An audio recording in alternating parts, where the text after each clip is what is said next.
Lately, YouTube has been aggressively recommending me a video that's almost 20 years old. Chris Rock's bit, "How not to get your ass kicked by the police." People in the black community, myself, often worry that we might be a victim of police brutality. So, as a public service, the Chris Rock Show proudly presents this educational video. It's funny, it's uncomfortable, and it actually says something very serious about American society. Because only in a country like the United States can you openly joke about police, criticize police, mock authority, and still not disappear the next day. And that matters a lot. Now, with the recent ICE-related shooting incident in Minnesota, emotions are high again. People are angry. People are divided. People are arguing about law enforcement, immigration, violence, accountability. So today, I want to be very clear about my position. I am pro-law enforcement. I support border control. I support limiting illegal immigration. I support social order. But precisely because I believe in those things, I want to explain why I think the American system of policing, despite all its flaws, is fundamentally healthier than authoritarian policing systems like China's. Part 1: A society without enforcement collapses. Let's start with something unpopular but honest. A society without strong law enforcement does not become freer. It becomes more dangerous. We've all seen the consequences when policing collapses. Looting becomes normalized. Violent crime rises. Working-class communities suffer the most. Small businesses get destroyed. Ordinary families feel unsafe. Border enforcement matters for the same reason. No country can survive if its immigration laws are purely symbolic. Although I also want to immigrate to the United States, I have to say this. You can be compassionate and still believe in borders. You can care about human rights and still believe that laws must be enforced. That's not extremism. That's common sense. Part 2: The real strength of American policing: accountability. Here's the part many people miss. America's law enforcement system is powerful, but it is not sacred. It is not untouchable.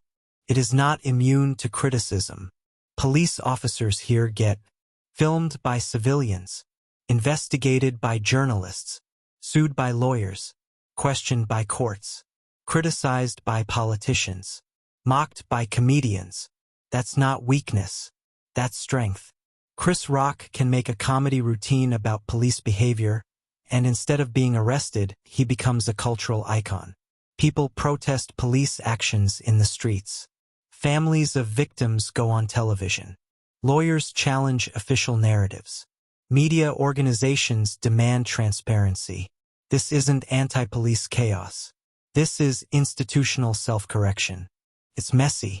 It's loud. It's uncomfortable. But it's exactly how a healthy system stays alive. Part 3: Now compare that with authoritarian policing.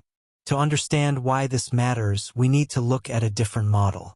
Let's look at China. In China, can you film police freely during an arrest? Publicly question an official police statement? Organize protests against police violence? Ask for independent investigations? Mock police authority on national platforms? The answer is no. And everyone knows it. Historically, this has had devastating consequences. During the so-called strike hard campaigns of the 1980s and 1990s, police were encouraged to prioritize speed over justice. Confessions were extracted through coercion. Trials were rushed. Evidence standards were weak. Thousands of wrongful convictions occurred. Some people were executed and later proven innocent. But the most terrifying part wasn't just the injustice. It was that the public had no mechanism to challenge it in real time. No free press. No independent courts. No meaningful public oversight. Once the state declares something, the discussion ends. That's not law enforcement. That's unchecked power. Part 4: The real difference isn't violence. It's accountability. People often say, American police kill people too. Abuse happens everywhere. Yes, that's true. The difference is not whether abuse occurs. The difference is what happens after it occurs. In the United States, incident happens, public scrutiny, media investigation, legal action, political consequences, policy reform. In authoritarian systems, incident happens, official statement, censorship, discussion disappears. Which system is safer for citizens long-term? Not the one where mistakes never happen, but the one where mistakes can be exposed, corrected, punished, and debated. Part 5. Why I can support police and still criticize power.